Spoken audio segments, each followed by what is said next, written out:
Sean bienvenidos muchachos, vamos a ver lo que es la 10ª clase de semiología y esta vez vamos a abarcar la unidad del sistema exploratorio de lo que es la exploración, perdón, de lo que es el sistema del tórax y el sistema respiratorio en sí.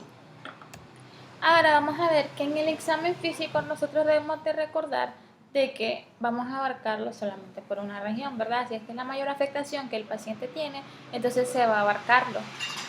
En este se van a considerar tres partes. ¿Cuáles son estas tres partes? Tenemos la parte anterior que está frente al paciente, la parte inferior o la parte posterior y las partes laterales, tanto lateral derecha como lateral izquierda. ¿Qué es lo que pasa? Se debe de cerciorar tanto en forma y esto al paciente se le debe de pedir de que esté acomodado en la mejor manera que él pueda, ya sea acostado, sentado, si en este caso está encamado, ¿verdad? El paciente se va a hacer un poco más difícil lo que es la exploración generalmente. ¿Por qué? Porque la mejor posición para explorar al paciente en este caso es hacerlo sentado. ¿Por qué? Porque nos permite tener todas las amplitudes necesarias para explorar de manera adecuada todo lo que es el contorno, la simetría, la elasticidad que el sistema respiratorio debe tener, así como valorar la posibilidad de algún trastorno que esté afectando, ya sea un neumotórax, un derrame pleural, una neumonía, una bronquitis, un asma, etcétera. Entonces nosotros tenemos que en la parte anterior nosotros vamos a comenzar a evaluar lo que es la fosa supraclavicular, que esta que nosotros tenemos acá, ¿verdad? La infraclavicular, la región intercostal, ¿verdad? Que son entre los espacios intercostales de la manera anterior, y también la región mamelonar, es decir, la región donde se encuentran las mamas. Tenemos la parte inferior, es decir, en la parte de atrás que nosotros vamos a valorar lo que es la parte supraespinosa, que lo que son las supraespinosas es lo que queda en la parte superior de lo que son las escápulas, cerca de los hombros se podría decir, que estas vienen desde la línea de la T1 aproximadamente hacia la región donde termina la espina de lo que es la escápula. Tenemos la zona escapular externa que continúa de la línea anterior hasta la línea axilar posterior. Entonces, si esta es la escápula que nosotros tenemos del paciente, viene una línea que comienza de la zona de la T1 hacia la espina y de la espina hacia abajo. ¿Por qué? Porque esta es la línea axilar posterior que tiene. En todo este lado de acá todavía se puede bordear la escápula.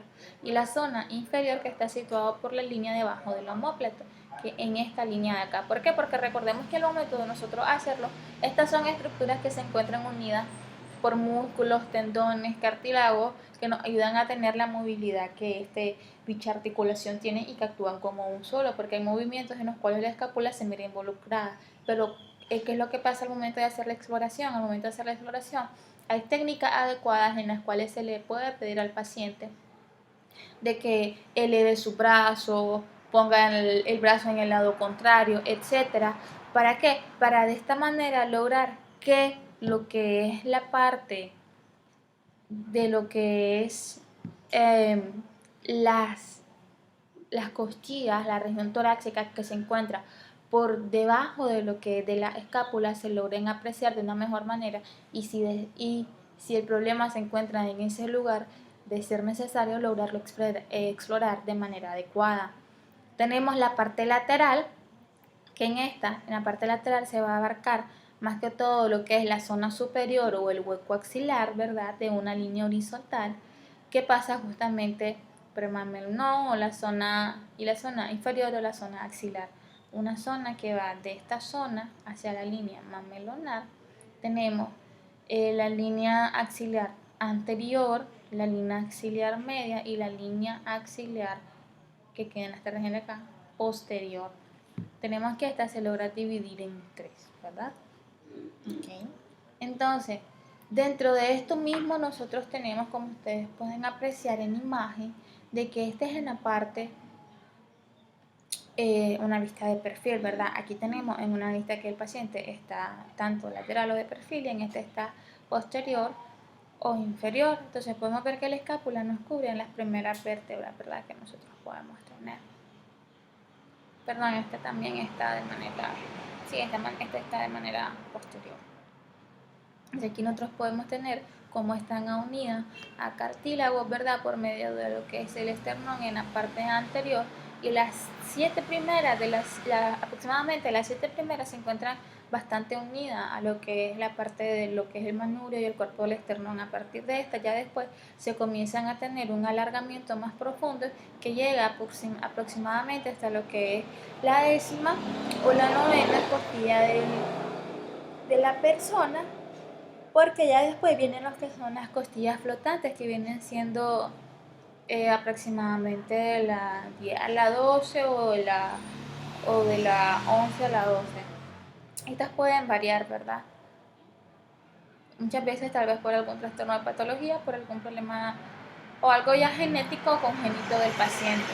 Hay línea imaginaria. De esta línea imaginaria tenemos la línea media del paciente, ¿verdad?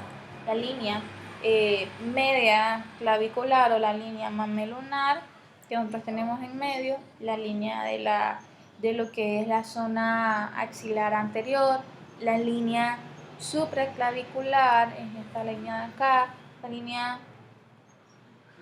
supraclavicular, supraescapular. En esta hay diferentes tipos de líneas y ustedes las pueden apreciar con mayor tiempo en lo que es el folleto. Tenemos también los diferentes arcos que se forman, ya sea a nivel de la T1 como en acupuntura. Los diferentes arcos que se ocupan para tener una línea de referencia son igual muchas veces en lo que es la técnica de exploración de lo que es el sistema respiratorio, tanto la línea supraclavicular, la línea que queda inferior a los bordes de lo que es los omóplatos, la línea de los arcos es muy importante, la línea de la cresta ilíaca.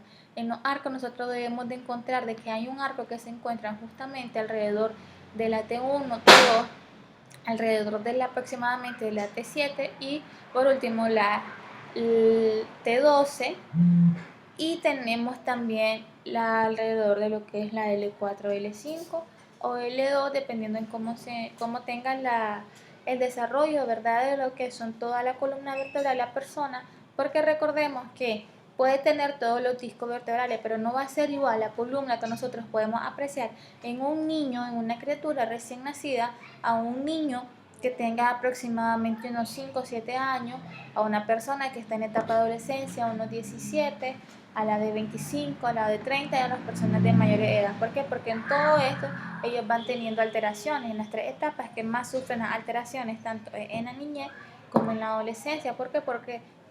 En la tercera edad. ¿Por qué? Porque estas llevan a diferenciar sus curvaturas, ¿verdad? Como se supone que deben de ser correctamente. Y la última, porque estas curvaturas tienden en ocasiones a perderse.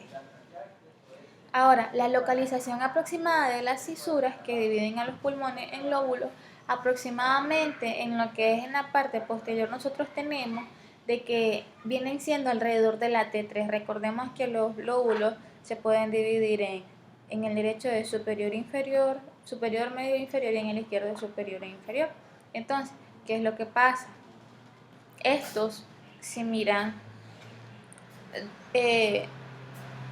que los lóbulos aproximadamente se encuentran en esta parte. En cambio, en la zona anterior, esta se puede ver que tienen una delimitación o una pequeña cisura alrededor de lo que es la T5. En el examen físico nosotros tenemos lo que es la inspección de lo que el paciente, ¿verdad? En esta inspección se van a observar, ya saben, al momento de que si el paciente es hombre, pues no van a tener, muchas veces tienen muy pocos problemas con quitarse lo que es la camisa. En cambio, si es una mujer, siempre se le pide que se quede en ropa interior, o también que se presente, si está acostada, ¿verdad? La exploración que se va a hacer, que ésta se presente de manera que se ponga una toalla o un sostén o algo para que los cubra los que son las regiones de las mamas. Se van a explorar cada área que éste tenga, y estas áreas que ya le hemos venido hablando, que son la posterior, la anterior y la lateral que éste tiene. ¿Cómo se van a poder apreciar lo que es la parte posterior o anterior de lo que es la región del tórax? Se le va a pedir al paciente que ponga, si yo voy a explorar, ¿verdad?, la zona posterior y queremos elevar de una manera adecuada lo que es la escápula y siempre y cuando el paciente pueda hacerlo, entonces le decimos al paciente de que ponga la mano contraria, ¿verdad? La mano en la zona parietal específicamente, en lo que es la cabeza. ¿Por qué? Porque si le ponemos que le pida, si yo voy a explorar el lado izquierdo de mi paciente y le pido que ponga su mano en la parte parietal de su cabeza, no hago toda la elevación de la escápula que yo deseo. En cambio, si le pido que se lo lleve a la zona contraria, estamos viendo que hay una mayor elevación de lo que es de la parte de la escápula en la parte posterior, permitiéndonos de esta manera tener una mejor exploración de esos pequeños arcos costales que se logran apreciar que están debajo de él. Si queremos ver lo que es el borde interno de la escápula, entonces se le pide al paciente que lleve la mano contraria a lo que es al hombro. ¿Por qué? Porque recordemos que si esta es la escápula, esta es la parte que se encuentra, esta es la parte superior, esta es la parte posterior, esta es la parte externa, esta es la interna. Y al momento de nosotros hacer este movimiento y llevarnos para acá, lo que hacemos es levantar un poco la escápula de esta manera y esto nos logra permitir entrar en esta zona para apreciar si se encuentra alguna masa o algún dolor en la región de los arcos costales que estos puede tener. Se va a evaluar la simetría que este tiene, la expansibilidad. ¿Por qué? Porque recordemos que al momento de respirar, cuando se está pequeño, se es más rápido, ¿verdad? Las respiraciones normales en un adulto promedio se dice que es de 15 a 20. En cambio, en un anciano se van comenzando a decaer poco a poco. Y la simetría que este tiene es muy importante. ¿Por qué? Porque se puede ver alterada por escoliosis, los asmáticos muchas veces o las personas que padecen de bronquitis o enfisema. Su caja torácica ya no es tan simétrica ni tan expansible. Si hay algún tumor que está comenzando a afectar o si hay algún dolor, un momento de toser, el paciente no va a caminar de una manera correcta, sino que se va a comenzar a encorvar y este encorvamiento va a alterar lo que es la fisiología normal de lo que es la parte del sistema respiratorio. En la exploración que se hace en lo que es en el tipo de tórax normal se va a tomar en cuenta la columna, ¿verdad? Por posibles subluxaciones, luxaciones que ésta pueda tener, por algunas alteraciones, alguna hernia, algún disco de platino que tenga. El esternón es muy importante, ¿verdad? Y las costillas también. Recordemos que en el esternón y el acromion clavicular también se pueden ver afectados, pero justamente es más el esternón. ¿Por qué? Porque estos están conectados por diversos cartílagos elásticos que nosotros tenemos, las costillas que nos ayudan a proteger el interior, que en el interior nosotros tenemos tanto los pulmones y nuestro bombeador, que es el corazón. También en esta parte de acá se debe tener en cuenta algunas fracturas que sufran el esternón o las costillas. ¿Por qué? Porque si estas son las costillas y estas se fracturan de esta manera que se hacen para acá, entonces va a haber un lado que se va a ver o que se logra exponer en lo que es en la parte del abdomen, del tórax, ¿verdad? Y se va a valorar con respecto a la simetría. Pero también se puede ver afectada al momento de que esta fractura que hizo está presionando o inclusive ya se han visto casos en los cuales se perfora lo que es el pulmón, provocando así un colapso, una telactasia por una herida externa y provoca un incremento en la necesidad respiratoria del paciente que lo puede llevar a un shock ventilatorio. Tenemos el estudio también de los movimientos respiratorios. En este tenemos el tipo respiratorio.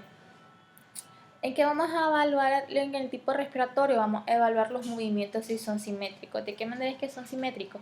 En el momento de inspirar, el diafragma baja. ¿Para qué? Para que los pulmones se expandan. Y al momento de expirar, de sacar el aire, esto vuelve a la normalidad. Si estos movimientos son completamente simétricos, tanto en la parte anterior como en la parte posterior del cuerpo y en ambos, ¿verdad? Tenemos también lo que es que muchas veces el movimiento va a variar. ¿Por qué va a variar? Porque en los niños y en los varones es muy diferente a las mujeres. Los niños y los varones no tienden a ocupar la caja torácica en este tipo de movimiento. Sí respiran porque son los pulmones necesarios, pero ellos no hacen el movimiento que hacen las mujeres, que tenemos un movimiento torácico al momento de respirar. el niño y el varón por lo general tienen movimientos diafragmáticos, es decir, la expiración y expiración que ellos lo hacen sí está presente en el tórax, pero mayormente en el diafragma. Si ustedes logran ver a un niño o a un adulto varón, generalmente lo hacen con el diafragma, es decir, es el diafragma el que sufre una distensión, una elasticidad y un encogimiento. Se dice que es la mejor manera de respirar. ¿Por qué? Porque así nos aseguramos de que llegue adecuadamente la nutrición hasta todo lo que son las zonas del aparato, del sistema digestivo. La frecuencia y tipo de profundidad también es importante, ¿verdad? Porque recordemos que en un adulto, una persona que tiene un problema de bronquitis o asma, no va a respirar con la misma expansibilidad ni con la misma frecuencia que respira una persona normal. Va a costar que esta caja torácica se expanda, ya sea por los líquidos, por la inflamación que está presente en los bronquios, por la flema que está acumulada y la profundidad que éste pueda tener. La frecuencia respiratoria, como ya les dije, viene siendo alrededor de lo que son de 15 a 20 respiraciones por minuto. Al paciente, cuando se hace esto, lo mejor que se puede hacer es engañarlo. ¿Por qué? Porque cuando nosotros le decimos al paciente vamos a hacerle tal cosa, más que todo en la respiración, esta se puede ver alterada.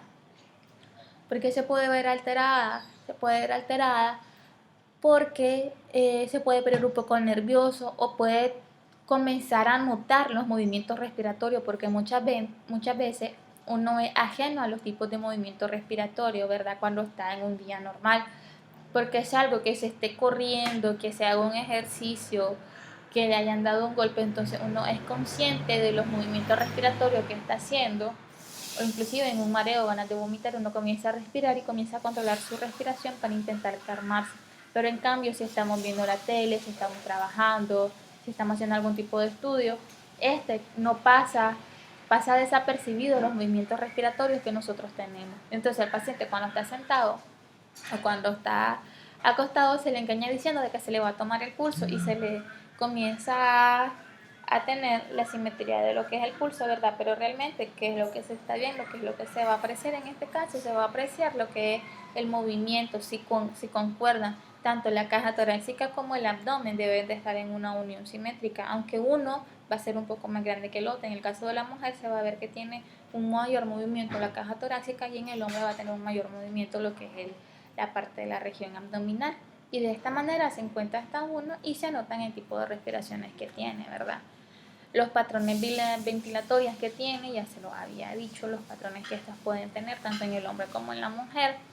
La amplitud o la expansión de la caja torácica igual varía en los 3 picos de la vida y en los 2 picos más importantes, en la niñez y en los ancianitos. Por eso muchas veces se les pide que cuando el paciente de la tercera edad tiene problemas para respirar, eleve su brazo e intenten inspirar profundamente y exhalar. ¿Por qué? Porque al momento de levantar los brazos hacemos un movimiento tanto de nuestros músculos, de nuestros órganos aledaños, de nuestras estructuras, aledañas, que nos permiten tener una expansibilidad un poco mayor de lo que es la región torácica, permitiendo de esta manera que los pulmones se lleguen a expandir un poco más para tener la elasticidad adecuada. Dentro de la palpación, ¿verdad? Estuvimos hablando de lo que es la inspección. Dentro de la palpación, esta se va a hacer con las manos desnudas, ¿verdad? Con alcohol, bueno, y si es necesario, pues se ocupa guantes, como ya hemos visto anteriormente, las medidas de asepsia que este debe tener. Es una palpación lenta y de manera analógica o de manera ordenada. ¿Por qué? Porque nosotros debemos de tomar en cuenta, lo mejor que pueden hacer es comenzar siempre en este punto y finalizar en el otro y llevar un orden lógico. ¿Por qué? Para acostumbrarse a sentir la estructura adecuada y cómo se debe de sentir el paciente. No comenzar, ya vino Juanito, entonces por Juanito vamos a comenzar por las costillas flotantes. Vino Pedro, por Pedro vamos a comenzar por la T1 o la C7. Ya vino fulanito, vamos a comenzar por la región dorsal y el otro por la lumbar. No, es mejor siempre acostumbrarse a hacerlo dos juntos para así sentir, acostumbrarnos a las estructuras normales que tiene la caja torácica y poder detectar más fácilmente si existe algún tipo de anomalía al momento de repasarlo. Y hasta que uno no esté seguro, eso no se debe de dejar de hacer. Se va a palpar con el permiso del paciente, ¿verdad? Y de manera suave, no se va a hacer una palpación profunda. ¿Por qué? Porque tenemos bastante cerca lo que es el esternón o la estructura ósea, ¿verdad? Además de los músculos, pero también va a depender de la persona, porque recordemos que hay personas que tienen grasa acumulada en todo lo que es la región del tórax. Se va a palpar lo que es el esternón, los cartílagos costales, los espacios intercostales también, se va a palpar la columna vertebral, si existen heridas o zonas dolorosas. La mejor manera, si hay una herida por alguna caída, algún asalto, ¿verdad? En lo que es la región del tórax, para saber si este va a necesitar alguna sutura o no, se va a donde está la herida, ¿verdad? Supongamos que esta es una herida y voy palpando y hago esto. Si esto no me abre, se podría decir que solo como un rasguño solo necesita simplemente un lavado. Pero si este abre de esta manera, entonces sí necesita puntos. Las zonas dolorosas, por lo general, ya sabemos de que hay que dejarla de último, ¿verdad? Para tenerla una comparación con el resto de la zona. Y la expansibilidad se va a valorar de dos maneras, tanto en la región posterior como en la anterior. En la posterior, como podemos ver en imagen, nosotros venimos tocando lo que aproximadamente lo que es la T10, la T9 del paciente con nuestras ambas manos, haciendo un ángulo en lo que es la apófisis espinosa de la vértebra, ¿verdad? Y le pedimos al paciente que comience a inspirar y a exhalar. ¿Qué es lo que vamos a valorar? Nuestros dedos primeramente en los espacios intercostales que están, ¿verdad? Además de las costillas, vamos a ver la expansibilidad que tiene lo que es la región del abdomen, de la región del tórax, ¿verdad? Al momento en que el paciente lo hace. Es decir, la capacidad que tiene el tórax para expandirse y respirar. ¿Por qué? Porque nosotros, si lo ponemos, como logran apreciar en imagen, están cerca de lo que es la apófisis, ¿verdad? Espinosa de lo que es la vértebra. Entonces, este ángulo nosotros podemos saber que al momento en que él inspira, este ángulo se acerca más porque está expirando y está comenzando a corregir una poco la estructura. Mientras más se acerca, nosotros podemos decir de que el paciente tiene una mayor expansibilidad que se encuentra en un tono normal. Este se realiza tanto en la zona de la T10 como en la zona de la T1, T4 o 7, 1 o T4 aproximadamente, para valorar tanto la parte dorsal como la parte dorsal inferior como la parte dorsal superior. En la zona anterior, como ustedes pueden ver, se hace lo contrario. Se ponen los que son las manos en los laterales, casi a 3 o 4 dedos por debajo de lo que es la zona axilar, y comenzamos a hacer lo mismo, solo que nuestras manos ahora van a estar ya por lo que es las cisuras externas, el contorno, perdón, externo de lo que es el esternón, y se le pide al paciente que igualmente inspire y expire. También se vamos a tomar en cuenta en lo que son las palpaciones el frémito o las vibraciones vocales. Tenemos que el pulmón normal hace de 90 a 130 vibraciones por segundo. En la voz del hombre viene abarcando de 100 a 130 y en la mujer son 260 vibraciones por segundo. Las vibraciones vocales se modifican por la edad, el sexo, la voz y la topografía donde ellos se encuentren. La voz justamente proviene por lo que es la laringe, donde se encuentra la tráquea, ¿verdad? En las últimas vértebras cervicales también se puede explorar. Es como el dicho de corre bien, nada mal, corre bien, huela mal y nada peor. También tenemos de que en esta parte de acá se aplican en lo que son las cuerdas vocales. ¿Por qué? Porque lo que pasa con las cuerdas vocales es de que ellas se miran afectadas. ¿De qué manera se van a ver afectadas? De que ellas comienzan a tener una sonoridad en la que nosotros escuchamos, pero van a ir disminuyendo las sibilaciones y las vibraciones por segundo conforme ellas vayan teniendo hacia lo que es el árbol bronquial de lo que son los pulmones. Entonces tenemos que se presenten en la laringe, en la tráquea, en las últimas vértebras cervicales, en la región infraclavicular, en la región posterior y lateral del tórax, en el esternón, en la fosa supraespinosa. En todas estas se pueden apreciar. ¿Cómo o cuándo vamos a ver las vibraciones vocales alteradas? Se pueden ver cuando hay un paciente con asma, con un paciente con bronquitis, las vibraciones alteradas pueden encontrarse disminuidas o se pueden encontrar aumentadas. también tenemos que estas se pueden ver afectadas con lo que respecta a lo que es la parte de lo que es cuando hay alguna fibrosis de lo que es el pulmón, cuando el paciente sufre de disnea, las vibraciones se miran disminuidas, ¿verdad?